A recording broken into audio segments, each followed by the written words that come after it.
যদি খুশি হয়ে থাকেন তাহলে মুখে হাসি নিয়ে একটা তাকবীর দেন, লিল্লাহে তাকবীর, লিল্লাহে তাকবীর। তাকবীর যখন দিবেন দুইটা হাত টান টান করে উঁচু করে আল্লাহকে দেখাবেন এবং এত জোরে তাকবীর দিবেন আপনাদের তাকবীরের আওয়াজ শুনে এলাকার ভিতরে রামপন্থী, বামপন্থী, নাস্তিক, মুরতাদ, ইসলাম বিরোধী যদি কোনো শক্তি থাকে তাদের কলিজার ভিতরে যেন ভূমিকম্পের সৃষ্টি হয় এবং আপনাদের তাকবীরের আওয়াজে রাস্তায় যে লোকগুলো ঘোরাফেরা করতেছে ওরা যেন মাহফিল প্যান্ডেলের মধ্যে এসে বসে পড়ে, এমন তাকবীর দেওয়ার দরকার আছে না নাই? জোরে বলেন আছে না নাই? আপনি বলতে পারেন হুজুর এত জোরে তাকবীর দিয়ে আমাদের কি লাভ? আল্লাহ রাব্বুল আলামিন সূরাতুল মুদাসসিরের ভিতরে বলেন ওয়া রাব্বাকা ফাকাব্বির। নবী আমার, পৃথিবীর ভিতরে উচ্চ কণ্ঠে যদি কোনো স্লোগান দিতে হয়, পৃথিবীর ভিতরে যদি কারো নাম নিয়ে স্লোগান দিতে হয়, সেই স্লোগান কোনো নেতার নামে হবে না, সেই স্লোগান কোনো নেত্রীর নামে হবে না, সেইটা হবে শুধুমাত্র একমাত্র আল্লাহর নামে। কথা বলেন ঠিক না বা ঠিক? নির্বাচন আসলে তো আমরা স্লোগান দেই, আমার নেতার চরিত্র ফুলের মতো পবিত্র, নামাজ পড়ে না এক ওয়াক্ত, গাঞ্জা টানে 5 ওয়াক্ত, আলেম ওলামাদের ব্যাপারে খুব শক্ত। কথা বলেন ঠিক না বা ঠিক? এইরকম গাঞ্জাখোর নেতার নামে স্লোগান হবে না। আল্লাহ রাব্বুল আলামিন বলছেন নবী আমার, যদি স্লোগান দিতে হয় একজনের নামে দিতে হবে, তিনি কে? একটু জোরে বলেন তিনি কে? শুধুমাত্র তাই নয়, এ পর্যন্ত আমেরিকার নাসা বৈজ্ঞানিকেরা বিজ্ঞানের যতগুলো শাখা এবং প্রশাখা আছে তার মধ্যে অন্যতম শাখার নাম হলো মহাকাশ বিজ্ঞান। এ পর্যন্ত আমেরিকার নাসা বৈজ্ঞানিকেরা সুদীর্ঘ কাল ধরে কোরআনুল কারীম রিসার্চ করার পর তারা চন্দ্র পর্যন্ত পৌঁছাতে পেরেছে। ওয়াল্লাহি আল্লাহর কসম, চন্দ্রের উপরে 1 ইঞ্চি জায়গা যেতে পারে নাই। অথচ বিশ্বনবী সহিহ তিরমিজির ভিতরে বলেন, যদি কোনো মুমিন মুসলমান মুত্তাকি ব্যক্তি এই ধুলির আসনে বসে আল্লাহকে একবার আল্লাহ বলে ডাক দিতে পারে, সেটা শুধু চন্দ্র সূর্য নয়, নূরের পর্দা ব্ল্যাক হোল ভেদ করে আল্লাহর আরশে আজিমে পৌঁছে যায়। চিৎকার করে বলেন আল্লাহু আকবার। প্রাণের ভাইরা আমার, এই যে কোরআনটা আল্লাহ নাজিল করেছেন, এই কোরআন তো আমাদের জন্যই নাজিল করেছেন। কথা বলেন ঠিক না বেঠি? সরাসরি কোরআন থেকে আলোচনা হবে, কিন্তু আজকে আমরা যদি দুনিয়ার দিকে তাকাই, গোটা পৃথিবীর মুসলমানদের দিকে তাকালে আমরা দেখতে পাই সারা দুনিয়াতে আজকে মুসলমানরা নির্যাতিত আর নিপীড়িত। কথা বলেন ঠিক না বেঠি? আমাদের জাতি ভাইদের দ্বারা আমরা নিন্দিত, আমাদের জাতি ভাইদের দ্বারা আমরা নির্যাতিত, আবার বাহিরের শত্রু দ্বারা আমরা নির্যাতিত। কথা বলেন ঠিক না বা ঠিক? প্রাণের ভাইরা আমার, আপনার আমার সঙ্গে একমত হতে বাধ্য হবেন যে গোটা পৃথিবীর এই মুসলমানদের দুর্দিন আর দুর্দশার পিছনে সবচাইতে বড় কারণ হচ্ছে আমরা মুসলমান আজকে আল্লাহর কোরআন থেকে দূরে সরে গেছি। কথা বলেন ঠিক না বা ঠিক? এই কোরআন থেকে দূরে সরে যাওয়ার কারণে সারা দুনিয়াতে মুসলমানেরা নির্যাতিত, নিপীড়িত, নিগৃহীত, লাঞ্ছিত, পদদলিত আর অপমানিত। কথা বলেন ঠিক না বা ঠিক? এই কোরআন থেকে দূরে সরে যাওয়ার কারণে পৃথিবীর মুসলিম অধ্যুষিত জনপদ ইরাক, ইরান, প্যালেস্টাইন, ফিলিস্তিন, Tajikistan, Kazakhstan, Syria, Libya, Algeria, Bulgaria, Nigeria সহ পৃথিবীর মুসলিম অধ্যুষিত জনপদগুলোকে বেছে বেছে টার্গেট করে করে ইহুদিবাদ ইসরায়েলের প্রত্যক্ষ মদদে, সন্ত্রাসবাদী আমেরিকার আঙ্গুলের ইশারায় আর সাম্রাজ্যবাদী ভারতের রক্ত হস্তক্ষেপে সারা দুনিয়াতে মুসলমানদের রক্ত নিয়ে হোলি খেলা হচ্ছে। কথা বলেন ঠিক না বা ঠিক? প্রাণের ভাইরা আমার, সেই ষড়যন্ত্রের ধারাবাহিকতার অংশ হিসাবে 56,000 বর্গমাইলের আমার প্রাণপ্রিয় মাতৃভূমি বাংলাদেশ, শাহজালাল, শাহপরাণ, শহীদ তিতুমীরের এই প্রাণপ্রিয় মাতৃভূমি বাংলাদেশ, 30 লক্ষ শহীদের রক্তের বিনিময়ে অর্জিত লাল সবুজের এই বাংলাদেশ, 90% মুসলিম অধ্যুষিত জনপদ বাংলাদেশেও একটি মহল সুপরিকল্পিতভাবে ইসলাম, মুসলমান, ইসলামী আন্দোলন, ইসলামী নেতৃত্ব, আলেম এবং ওলামার বিরুদ্ধে এক সুগভীর ষড়যন্ত্রে মেতে উঠেছে মুসলমান। কথা বলেন ঠিক না বা ঠিক? এই জন্য আমাদেরকে ফিরে আসতে হবে কোরআনের কাছে, হৃদয়ে ধারণ করতে হবে শুধুই কোরআন। এই কোরআন শুধুমাত্র চুমু খাইলেই দায়িত্ব শেষ হয়ে যায় না। এই কোরআন দিয়ে শুধুমাত্র মিলাদ মাহফিল করলেই কোরআনের হক আদায় হয় না। এই কোরআন দিয়ে শুধুমাত্র আপনার মাতার মৃত্যুর পরে, আপনার পিতার মৃত্যুর পরে 3 দিন, 7 দিন, 40 দিন পরে কোরআন খতম করলেই কোরআনের হক আদায় হয় না। কারণ এই কোরআনের বিধান প্রতিষ্ঠা করার জন্য সাহাবায়ে কেরাম জীবন দিয়েছেন। কথা বলেন ঠিক না বা ঠিক? এই কোরআনের বিধান প্রতিষ্ঠা করার জন্যই আল্লাহর নবী, বিশ্বনবী জনাবি মুহাম্মদ রাসূলুল্লাহ সাল্লাল্লাহু আলাইহি ওয়াসাল্লাম শিয়াবে আবি তালিবে 3 বছর কারারুদ্ধ ছিলেন। এই কোরআনের বিধান প্রতিষ্ঠা করার জন্যই আল্লাহর নবী তায়েফে রক্ত ঝরিয়েছেন। এই কোরআনের বিধান প্রতিষ্ঠা করার জন্যই আম্বিয়া কেরাম নিজের জীবনকে উৎসর্গ করেছেন। এই কোরআনের বিধান প্রতিষ্ঠা করার জন্যই ইসলামী আন্দোলনের নেতৃবর্গ পৃথিবীর বিভিন্ন দেশে দেশে একের পর এক হাসি মুখে ফাঁসির মঞ্চকে বরণ করেছেন মুসলমান। কথা বলেন ঠিক না বা ঠিক? এই কোরআনের বিধান প্রতিষ্ঠা করার জন্যই আমাদের ইমামে আজম আবু হানিফা জেলখানার ভিতরে ঢুকে ঢুকে ইন্তেকাল করেছেন। এই কোরআনের বিধান প্রতিষ্ঠা করার জন্যই সাইদে কুতুব শহীদ হয়েছেন, শহীদ হাসানুল বান্না নিজের জীবন উৎসর্গ করেছেন।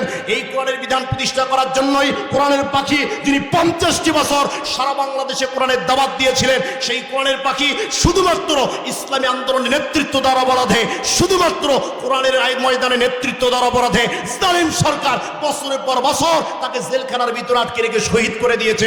মুসলমান কথা বলতেই হবে, ঠিক না ভাই? ঠিক। প্রাণের ভাইরা আমার, এই জন্য যদি কোরআনের বিধান প্রতিষ্ঠা করার জন্যই, আল্লাহর জন্য, আল্লাহর নবীর জন্য, রাসূলের জন্য, ইসলামের জন্য যদি আজ আমাদের ময়দানে ডাক আসে নারে তাকবীরের স্লোগানে বাংলার আকাশ বাতাস প্রকম্পিত করে, কারা কারা ময়দানে নামতে রাজি আছেন? দুই হাত তুলে আল্লাহকে দেখায়া দেয় নারে তাকবীর, লিল্লাহি তাকবীর। এ আল কোরআনের আলো, আল হাদিসের আলো, আলেম ওলামা যেখানে, এ পোলা আছে যেখানে, পোলা আছে যেখানে আমরাও আছি সেখানে। কথা বলে ঠিক না? ঠিক। তাহলে ভাইরা আমার আসলেই কথা ঠিক। সেদিন ফেসবুকে দেখলাম ব্রাহ্মণবাড়িয়াতে এক বিয়ে বাড়িতে কাজিয়ে লাগছে।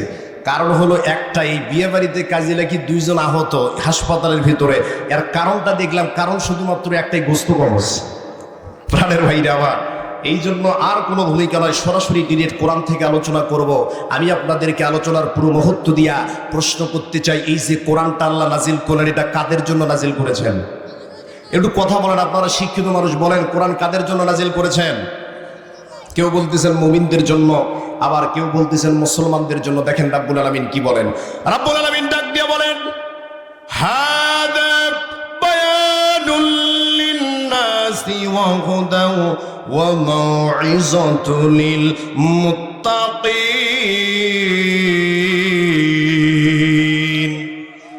আল্লাহ রাব্বুল আলামিন বললেন, হাদা বায়ানুল লিন্নাস, এমন একটা বায়ান আমি আপনাদের উপরে নাজিল করে দিয়েছি, এমন একটা কোরআন নাজিল করে দিয়েছি যে কোরআন শুধুমাত্র মুমিনদের জন্য নাজিল করেছি তা নয়, যে কোরআন শুধুমাত্র মুসলমানদের জন্য নাজিল করেছি তা নয়, যে কোরআন শুধুমাত্র ইহুদিদের জন্য নাজিল করেছি তা নয়, যে কোরআন শুধুমাত্র খ্রিস্টানদের জন্য নাজিল করেছি তা নয়। আল্লাহ রাব্বুল আলামিন ডাক দিয়ে বলেন, হাদা বায়ানুল লিন্নাস, এমন একটা বায়ান নাজিল করলাম, এমন একটা কোরআন নাজিল করলাম, এই পৃথিবীর ভিতরে যতগুলো মানুষ আছে, মানব মণ্ডলী আছে, প্রত্যেকটা মানুষের জন্যই আমি আল্লাহ রাব্বুল আলামিন কোরআনটা নাজিল করে দিয়েছি।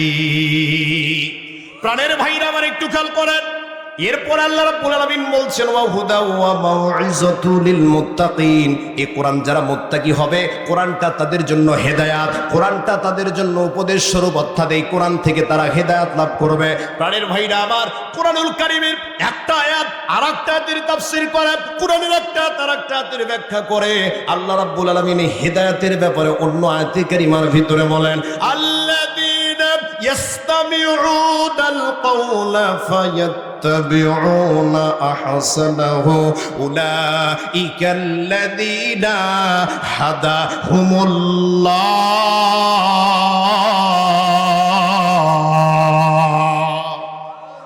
আল্লাহ রাব্বুল আলামিন বললেন, আল্লাযীনা ইয়াসতামিউনাল কাওলা, এই যে কওলটা নাজিল করেছেন রাব্বুল আলামিন, প্রাণের ভাইরা আমার, আল্লাযীনা ইয়াসতামিউনাল কাওলা, যারা কোরআনটাকে শুনতেছে এবং যারা ভবিষ্যতে শুনবে। ইয়াসতামিউনা, এখানে আল্লাহ ফেলে মুজারের সিগা লাগা দিলেন, বর্তমান এবং ভবিষ্যৎকাল। আল্লাহ রাব্বুল আলামিন বলেন, আল্লাযীনা ইয়াসতামিউনাল কাওলা, যারা কোরআনটাকে শুনতেছে এবং যারা ভবিষ্যতে শুনবে, ফায়াত্তাবিউনা, এবং কোরআনটার অনুকরণ অনুসরণ করবে। আল্লাহ রাব্বুল আলামিন ডাক দিয়ে বলেন, উলাইকাল্লাযীনা হাদাহুমুল্লাহ, আমি আল্লাহর পক্ষ থেকে ওই বান্দাগুলার প্রতি হেদায়েত দান করে দেব। তার মানে হেদায়েতের মালিক কে? একটু জোরে বলেন না কেন কে?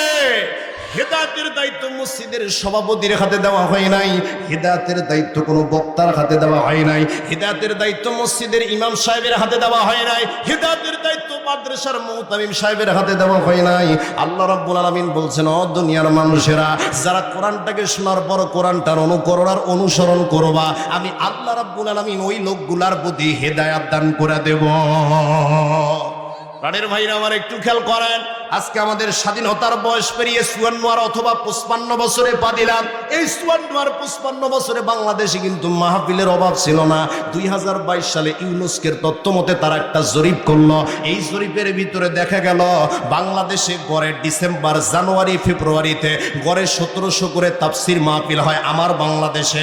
শুধুমাত্র তাই নয়, 22,000 ইন্ডেক্সধারী আলিয়া মাদ্রাসার দেশ আমার সোনার বাংলাদেশ, অসংখ্য অগণিত কওমি মাদ্রাসার দেশ আমার সোনার বাংলাদেশ, অসংখ্য অগণিত হাফিজিয়া মাদ্রাসার দেশ আমার সোনার বাংলাদেশ। প্রাণের ভাইরা আমার, শুধুমাত্র তাই নয়, এত এত কোরআনের তাফসির, এত এত কোরআনের কথা, এত এত মসজিদ আর মাদ্রাসা থাকার পর বাংলার মানুষ হেদায়েত হলো না। আগে চুরি হতো অ্যানালগ কায়দায়, আর বর্তমান চুরি হয় ডিজিটাল কায়দায়। কথা বলেন ঠিক কিনা? আগে মা বোনদের পদ্মা ছিল একরকম, এখন হলো আর এক রকম। তার মানে হলো কোরআনুল কারীমের হেদায়েতের দায়িত্ব কোনো বক্তার হাতে দেওয়া হলো না। প্রাণের ভাইরা আমার, আমাদের গাইবান্ধার বক্তা আব্দুল্লাহ খান সালাফি সব সময় পদ্মার পক্ষে ওয়াজ করেছিল। ওয়াজ করতে করতে 2014 সালে টাঙ্গাইলের জমিতে গিয়ে নভেম্বরের একটা মাহফিলে টাঙ্গাইলের জমিতে ওয়াজ করতে করতে স্টেজে হার্ট অ্যাটাক করে মারা গেছে। এরপরও বাংলাদেশে পদ্মা কায়েম হয় নাই। শুধুমাত্র তাই নয়, কত বক্তা পদ্মার ওয়াজ করতে করতে দুর্নীতির ওয়াজ করতে করতে কবরের ভিতরে চলে গেল। এরপরও বাংলাদেশে দুর্নীতি কমলো না। কারণ হলো একটাই, আজকের মানুষেরা কোরআন শুনতে আসে না, বক্তা যাচাইয়ের জন্য আসে। কোন বক্তা কত সুদ দিতে পারলো, কোন বক্তা কত টান দিতে পারলো, লোকদেরকে মজাইতে পারলো, মানুষদেরকে আকর্ষণ করতে পারলো, এটা হলো তাদের মূল বক্তব্য। প্রাণের ভাইরা আমার, শুধুমাত্র তাই নয়, আজকের মুসলমান ইসলাম মানে হলো ততটুকু যতটুকু নিজের সাথে যায়, যতটুকু নিজের সাথে ভালো লাগে।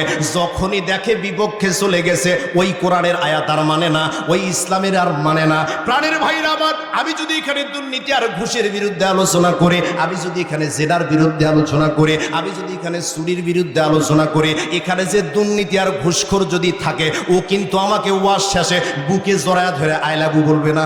কথা বলেন না কেন?